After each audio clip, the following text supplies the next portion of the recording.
Ano nyo naman ang view? I'm a Filipino-Canadian architect sharing my experience as a project manager. Ganda, di ba? Yan ang perks ng pagiging site architect. Palagi kang nasa labas. At sa lahat ng mga gustong mag-apply or gustong maging architect dito sa Canada, basta nandito na kayo sa Canada, wala namang problemang maging registered. So I am registered, yes. Did it take me a while? Oo, matagal ang process, pero sulit naman.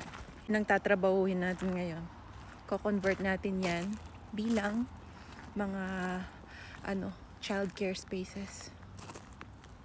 Ako, na-vandalize na.